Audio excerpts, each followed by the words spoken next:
साहिब बंदगी सतनाम, बंदी छोड़ सतगुरु कबीर साहिब की जय हो। आज हम जानेंगे सतगुरु नितिन साहब जी से एक लाइव सत्संग के माध्यम से। ये जो सत्संग एमपी के अंदर हो रहा है, आज जितने भी भ्रम है, इस सत्संग को सुनने के बाद सारे के सारे भ्रम आपके खत्म हो जाएंगे। इस ज्ञान के आगे कोई नहीं टिक पाता, क्योंकि ये ऐसा सत्संग नहीं है कि भजन गाया, कथा सुनाई और ढोल की बजाई तो सत्संग हो गया। ये जो सत्संग है, ये मूल ज्ञान का सत्संग है। इस ज्ञान के आगे कोई टिक नहीं पाएगा। इस ज्ञान का डंका पूरे वर्ल्ड के अंदर बज चुका है। आप भी ज्ञान को समझ के, इस मूल ज्ञान को समझ के आप भी अपने जीवन को सफल बना लें, तो ये मौके बार बार नहीं मिलेंगे। तो आज जानते हैं सत्संग के माध्यम से सतगुरु नितिन साहब जी से। सत्संग को आपने पूरे विवेक और बुद्धि लगा के सुनना है। ढक देते हैं, क्यों? क्योंकि फिर अपनी सारी पार्टी उसकी जय जयकार करने लग जाएगी। मुक्ताबाई के ग्रंथ में आपको कबीर साहब का नाम बाकायदा और ये भी लिखा है उसमें कि चारों युगों में यही आते हैं, लेकिन छुपा दिया गया, बताया नहीं गया। क्यों? कि पता लगा हमारी पलटन कम हो जाए और वहां ज्यादा हो जाए। इसलिए कबीर साहब को हमेशा पहले तो जुलाहा मान के कि नीच जात का है, कोई आगे आने नहीं देता, बल्कि और तुम्हें भरमा देंगे। अरे कहां जुलाहों में जा रहा है, अरे कहां नीच जात वाले को गुरु बना रहा है, तू तो ऊंची जात का है। आधी प्रॉब्लम तो ये है, और आधी ये लोग सत्य को आगे नहीं आने देते। लेकिन साहिब क्या कहते हैं, जो विवेकी हंस है वो मुझे समझ ही जाएगा। लाखन में कोई समझ न पई है और कोटि मध्य जानेंगे। कहें कबीर सुनो भाई साधु, हमें बिरले हंस पहचानेंगे। कि जो मेरा हंस है वो तो मुझे समझ ही जाएगा कि मैं क्या हूं, मुझे देही नहीं मानेगा। मैं देही हूं ही नहीं, मानेगा कैसे? मैं विदेही हूं। धर्मदास जी को बताया मैं विदेही हूं। जब वो कहते भोजन कर लो, साहिब कहते मैं ये नहीं करता भोजन, ये मेरे काम का नहीं है भोजन।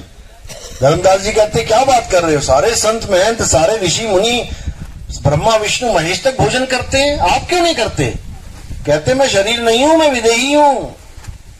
कहते दीखे देही कहो विदेही, ऐसे कैसे?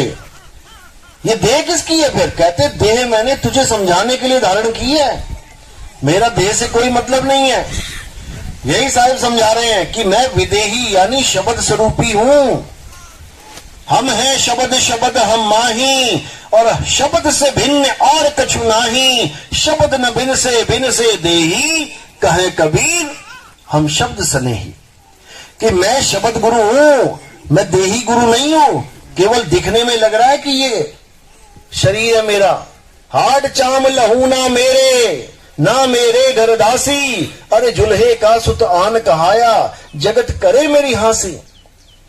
दुनिया मुझे मानती है एक जुल्हे का पुत्र, जुलाहे का, लेकिन मैं किसी का पुत्र नहीं हूं। कह रहे साहिब सबका बाप है और बेटा किसी का नहीं। वो बाप है सबके, बेटा किसी के नहीं है। बेटा होके जन्मिया सो तो साहिब नहीं। जो बेटा होके जन्म जाए, मां के गर्भ से आ जाए, वो साहिब है ही नहीं। वो गुरु हो सकता है, वो भाई बहन हो सकते हैं, वो देवी देवता हो सकता है, वो ऋषि मुनि हो सकता है, लेकिन वो साहिब नहीं हो सकता। साहिब की क्या पहचान है? चार दाग आगे नहीं, वाह को सतगुरु जान। अब जिसको वो चुन लेते हैं, जिसको भी मिले वो उसको एक पद प्रदान करते हैं। कौन सा पद? सतगुरु का पद। यानी जैसे नानक साहब को मिले, अब हम नानक साहब को सतगुरु नानक साहब कह सकते हैं। है तो वो भी देही, दिखने में आती है, लेकिन उनको स्वरूप प्राप्त हो गया। अब वो देही नहीं है, अब वो भी विदेही हैं। अब उनको सतगुरु कह सकते। क्यों? क्योंकि साहिब ने पद प्रदान कर दिया कि जाओ अब शिष्य बनाओ, कल्याण करो लोगों का।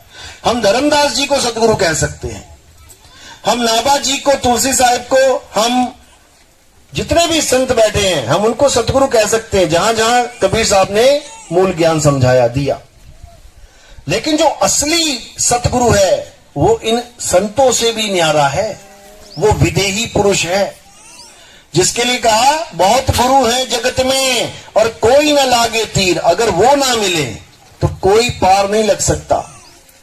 बहुत गुरु है जगत में कोई ना लागे तीर और सभी गुरु बह जाएंगे, जागृत गुरु कबीर। अगर कबीर साहब ना जगाएं लोगों को, क्योंकि वो जागे ही हुए हैं, बाकी सारे गर्भ में सो जाते हैं आके, केवल कबीर साहब हैं जो गर्भ में नहीं आते। मात पिता मेरे कछु नाही और ना मेरे घर दासी, बिल्कुल साफ मना कर दिया कि मेरे कोई माँ और बाप नहीं है। धर्मदास जी मोहर लगा रहे हैं, धन्य कबीर कुछ जलवा दिखाना हो तो ऐसा हो, बिना माँ बाप के दुनिया में आना हो तो ऐसा हो। बिल्कुल साफ मना कर दिया कि कबीर साहब के कोई माँ बाप नहीं है भैया। ये नीरू और नीमा ये केवल मुंह बोले माँ बाप हैं। जैसे कृष्ण जी की मुंह बोली माँ कौन थी? यशोदा। इसी प्रकार कबीर साहब के मुंह बोले माँ और बाप नीरू और नीमा, जिनको कबीर साहब लहर तारा तालाब में प्राप्त हुए थे। तो वही कबीर साहब ने जब 6 साल की उम्र में डंका बजाना शुरू किया तो सब हैरान परेशान हो गए कि ये कौन सी बात करता है भाई, हम तो ब्रह्मा विष्णु महेश को भगवान मान के सीमित है, ये तो कहता है कि ब्रह्मा का भी दादा कौन है, विष्णु जी की मां कौन है, उनका वेद बताओ। तो सब परेशान हो गए, पूछने लगे कबीर साहब से कि ये ज्ञान आपको कहां से प्राप्त हुआ। अब बड़े चक्कर में पड़े, क्योंकि सीधे नहीं बोल सकते कि मैं ही वो हूं, छुपाना भी अपने आप को। अब क्या किया उन्होंने, अब जवाब नहीं आया वहां पे, क्योंकि कोई गुरु धारण नहीं किया, ज्ञान कैसे बोलेंगे, क्योंकि गुरु से ज्ञान प्राप्त होता है। तो उन्होंने वहां पर कुछ नहीं बोला। थोड़े दिनों के बाद क्या हुआ, उन्होंने एक लीला खेली, गुरु बनाया जाए। कैसे बनाएंगे गुरु? ब्राह्मण गुरु है, राम ब्राह्मण गुरु थे रामानंद स्वामी। अब वो किसी नीच जात वाले को नाम दीक्षा देते नहीं, अब कैसे बनाया जाए गुरु? तो उन्होंने क्या किया, गंगा नदी के किनारे सीढ़ियों पे लेट गए, क्योंकि सुबह सुबह 4 बजे आते थे गुरुजी नहाने अंधेरे अंधेरे में। तो गुरुजी के चरणों में लेट गए, छोटा सा बालक बनके 6 महीने का, क्योंकि 6 साल का तो बालक दिख जाएगा सीढ़ी पे लेटा। 6 महीने का छोटा सा बालक बनके लेट गए आराम से। अब गुरुजी आए सुबह सुबह, तो जैसे ही उतरने लगे उनके शरीर पे पैर लग गया, और शरीर पे पैर लगा तो वो रोने लगे। तो अब गुरुजी ने उठा के सीने से लगा लिया। अब जात कौन पूछे उसकी, छोटे से बच्चे की। तो जब सीने से लगा लिया तो बोले बेटा रो मत, राम राम बोल। बस वहीं पे समझो कि दीक्षा हो गई, राम नाम की दीक्षा वहीं हो गई। लेकिन कल को जब मैं फिर 6 साल का बच्चा बन के जाऊंगा और कहूंगा कि आप मेरे गुरु, मैं आपका चेला, ये मानेगा नहीं, ये ब्राह्मण है, मानेगा नहीं ये। तो क्या करना पड़ा, उसकी माला तोड़ दी, गुरुजी की माला तोड़ दी और एक मनका अपने हाथ में छुपा लिया। क्यों? क्योंकि अपना मनका तो पहचानता है ना ये। कल को जाके मैं अपना मनका दिखाऊंगा कि देखो गुरुजी आप मेरे गुरु, मैं आपका चेला। वो कहेगा क्या सबूत है, ये देखो आप लोग के गले में जो एक मनका डला हुआ है ना, एक मनका, ये सबूत है कि आप गुरुमुख हो, आपने गुरु धारण किया है। कोई एक आदमी आके बोले कि मैंने गुरु धारण किया, आप कहोगे दिखा सबूत, क्या कुछ हुए ना उसके पास तो क्या बताएगा। लेडीज को देख के हम निशानी देख लेते हैं शादीशुदा है कि नहीं, कैसे पता लगेगा? मांग देख लो सबकी, जिसकी मांग भरी हुई है शादीशुदा है, मांग नहीं भरी है इसका मतलब कुंवारी है। तो ये निशानियां होती हैं। इसी प्रकार जो आपके कंठी जो गले में है वो एक निशानी है कि आपने गुरु धारण किया है, आप उसको दिखा सकते हो। तो यही कंठी कबीर साहब की देन है, उन्होंने अपने गले में स्वयं धारण करी थी ये, अपने गुरु का नाम लेके। तो अगले दिन जब पहुंचे, अब वो ज्ञान सुनाए तो लोग पूछे भैया ये ज्ञान तुम्हें कहां से मिला? वो कहते गुरु जी से मिला। कौन गुरु तुम्हारा? रामानंद जी गुरु है मेरे। अब रामानंद जी का नाम लिया तो सब चक्कर में पड़ गए, पहुंचे गुरु जी के पास। कबीर साहब तो आपने इस बच्चे को आपने शिष्य बना लिया, इस जुलाहा जाति वाले को। कहते कौन कबीर? लेके आओ उसको सामने। जब वो आए सामने तो पर्दे लगाए गए, 7 पर्दे, नहीं देखते थे, नीच जात वालों का चेहरा तक नहीं देखते थे। तो 7 पर्दे लगाए। तो कबीर साहब से बातें चल रही है, हाँ भाई मैंने कब तुझे नाम दीक्षा दी, तू कब मेरा चेला बना? तो वो कहते हैं कि मैं वहीं पे गंगा नदी के किनारे आपने मुझे नाम दीक्षा दी। अरे तू झूठ बोलता है, तेरी खबर मैं बाद में लेता हूं, पहले पूजा कर लूं जरा। पूजा का समय हो रहा था, तो पूजा करने गए। कैसे करते थे पूजा? आंख बंद करके कल्पना में मूर्ति लेके आते थे, उसको नहलाया धुलाया, कपड़े खोल के उसको सारा दोबारा से कपड़े पहनाए, माला पहनाई, मुकुट रखा, सबसे आखिर में मुकुट रखा जाता था। उसके बाद अभिषेक करते थे। तो जब सारा ध्यान कबीर साहब में था, अब नहला रहे हैं, धुला रहे हैं, सब कुछ कर रहे हैं, और माला पहनाई नहीं और मुकुट रख दिया। अब बड़े चक्कर में पड़ गए, कहते बूढ़ा हो गया, आज तक ऐसी गलती नहीं हुई, माला नहीं पहनाई, मुकुट रख दिया, मुकुट उतारता हूं तो पूजा खंडित हो जाती है, अब माला कैसे पहनाऊं मुकुट में? तो बाहर से कबीर साहब कह रहे हैं, गुरुजी ऐसा करो, धागा तोड़ दो और गले में डाल के पीछे गांठ मार दो। अब वो चक्कर में पड़ गए, भाई ये क्या हो रहा है, ये कौन है जो मेरे मन की गति को जान रहा है कि मैं क्या सोच रहा हूं? कहते गुरुजी आपका चेला हूं, आपकी पूजा खंडित होने नहीं देता, ऐसे कर लो हो जाएगा काम। सारी पूजा पाजा गई भाड़ में, सीधे भागे, हटाओ पर्दे। जब देखा उसको लेके आए अंदर। कहते महाराज आप कौन हो ये बताओ? कहते मैं वही हूं जो वहां मिला था, छोटा सा बच्चा, आपने मुझे राम राम बोलने को। अरे नहीं, वो तो छोटा सा बच्चा था, आप तो 6 साल की हो। वहीं पर दोनों रूप दिखाए कबीर साहब ने, बच्चा भी बन के दिखा दिया, एक बच्चा बैठा और वो खुद बैठे हुए हैं। तो उनको पूछा महाराज आप यहां करने क्या आए हो? उन्होंने कहा कि मैं काल जाल को तोड़ने आया हूं, मैं आप लोगों को मुक्त करने के लिए आया हूं। आप जिसकी पूजा कर रहे हो आपको नहीं पता कि आप किसकी पूजा कर रहे हो। जिसको आपने भगवान मान लिया है वो भगवान नहीं है। तो फिर वो कौन है? अलख निरंजन है, वो भगवान बना बैठा है, वो पूजनीय बना बैठा है, लेकिन भगवान परमात्मा कोई और है। तो वही ज्ञान कबीर साहब का उस समय चलाया हुआ 600 साल पहले, वही ज्ञान उस वक्त इतना उजागर नहीं हो पाया, जितना किया थोड़ा बहुत किया। लेकिन साहिब ने अपनी ही वाणी में 600 साल पहले क्या बोला कि अभी ये ज्ञान उजागर नहीं करना है। ये ज्ञान उजागर कब होगा?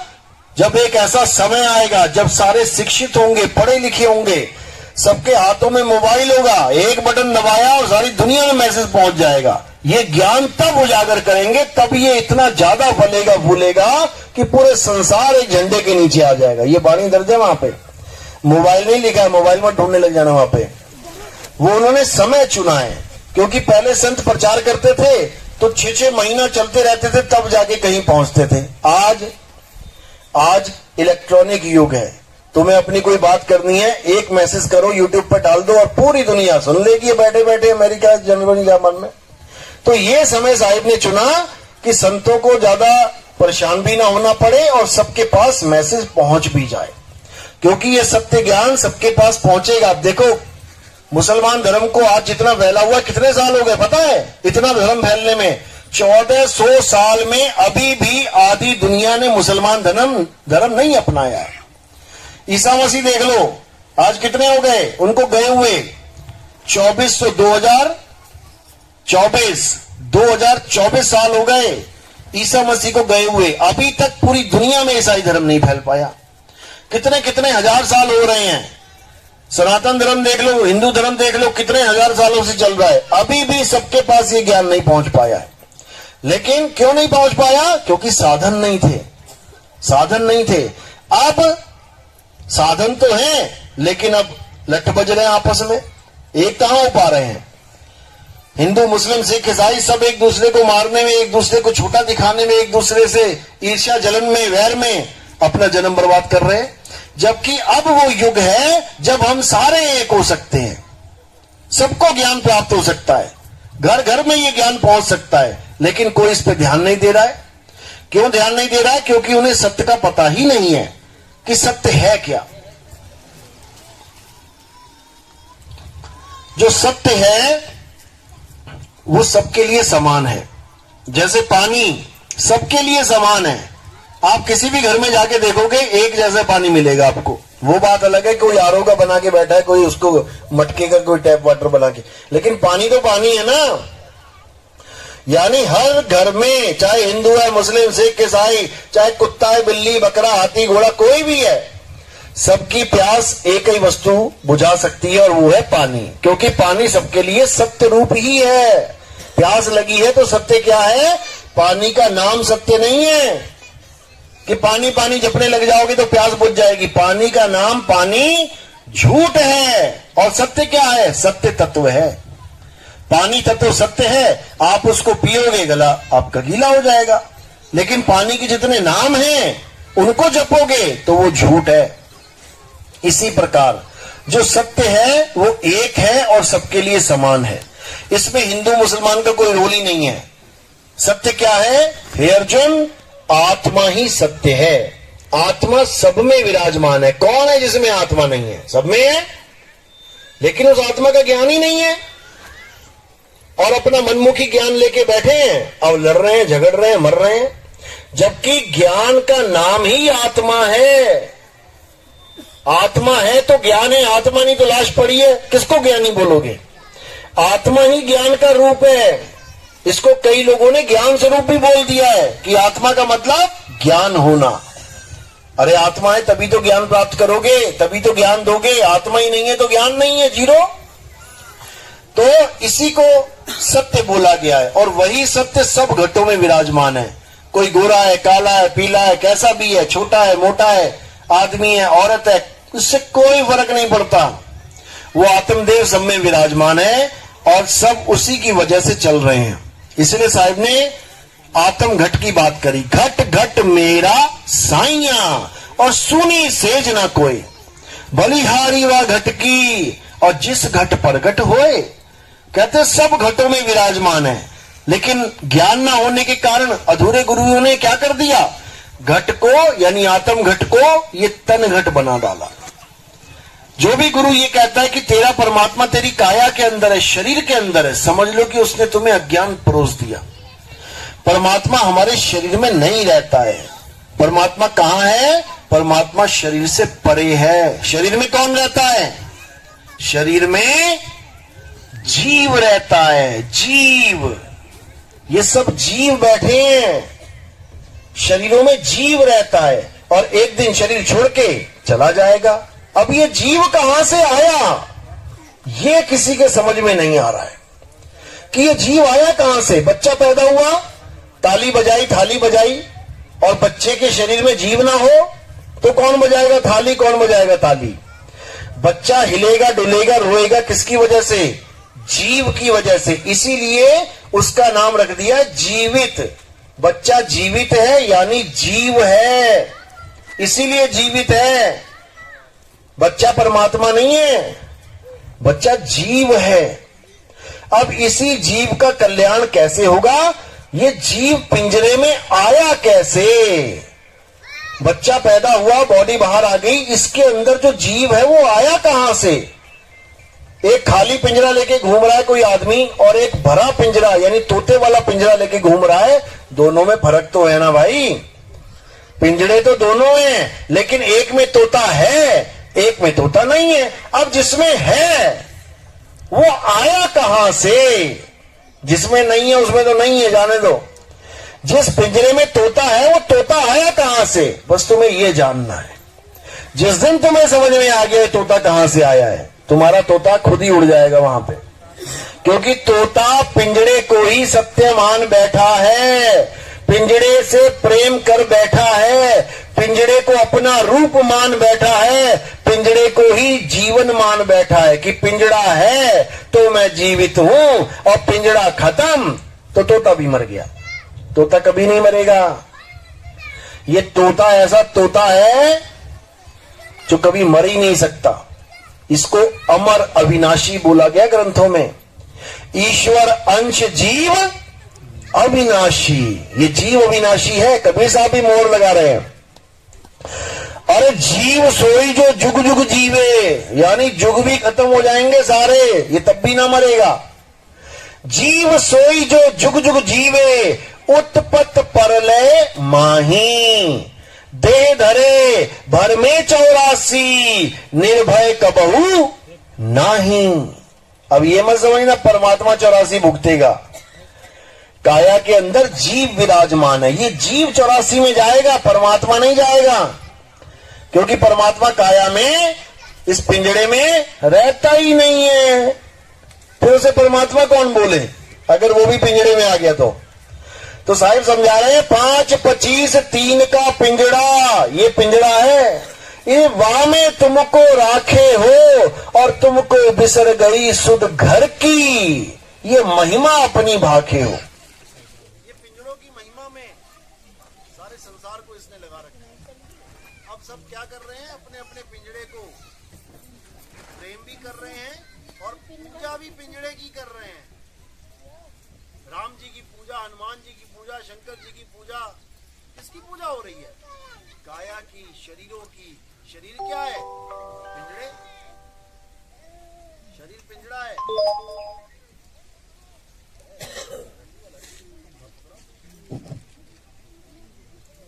तो ये शरीर पिंजड़े हैं और इन्हीं पिंजड़ों की सब पूजा कर रहे हैं। जितने भी गुरु तुम्हें मिलेंगे तो ये सब पिंजरों की पूजा करवा रहे हैं। जो गुरु ये बोल देता है कि बेटा अंत समय में मैं लेने आऊंगा, बस समझ जाओ कि फंस गए। अब तुम किसकी आस लगा के बैठे हो? बाबा जी आणगे, बाबा जी आणगे। अब बाबा जी नहीं आणगे, पिंजरा आएगा, पिंजरा आएगा और तुम देखोगे हाँ ये ठीक है, अब बढ़िया। और जिसका ध्यान करोगे उसी में चले जाओगे। जहां आशा तहां वासा हुई और वाह को रोक सके ना कोई, समझ लो। तो अब पिंजड़े का खेल खत्म कर रहे हैं कबीर साहब। ये तन विष की बेलरी, गुरु अमृत की खान, शीश दिए जो गुरु मिले तो भी सस्ता जान। अब साहिब खात्मा करवा रहे हैं देही का। ये तन विष की बेलरी, यानी ये विष की बेलरी है, तुम्हारा बेड़ा गर्क हो जाएगा अगर तुमने किसी भी शरीर का ध्यान किया तो। शरीरों को बिल्कुल किनारे कर दो। ये तन विष की बेलरी, गुरु अमृत की खान। अब ये गुरु कौन है? अब शरीर हटा दो, इस काया को हटा दो। अब गुरु कौन है? कौन है गुरु? कौन है गुरु? अरे भाई शरीर को हटा दो, अब कौन गुरु है? शब्द गुरु है। ये जो आवाज निकल रही है कौन है? ये शब्द गुरु है। उसकी वजह से ये सारी आवाजें निकल रही हैं, वही बोल रहा है। जो केवल काया को देख रहा है उसकी बुद्धि काया तक सीमित है, और जो शब्द को जान रहा है, समझ रहा है, वही शब्द गुरु को पहचान सकता है, नहीं तो किसी की हैसियत नहीं जो शब्द गुरु को समझ सकता है। तो कबीर साहब यही समझा रहे हैं, जग व्यवहार के कारणे अरे गुरु किया रामानंद, शब्द हमारा गुरु है और सदा हमारे संग। शब्द हमारा गुरु है, यही मत समझ लेना गुरु क्या हुआ, इसमें खत्म हो गया। कह रहे जहां कबीर करे गुरु आई और वहां ये निरंजन द्वंद मचाई। ये नाम पता नहीं कहां वाला बड़ा इसका। तो साहब यही समझा रहे हैं बार बार, इसका हाथ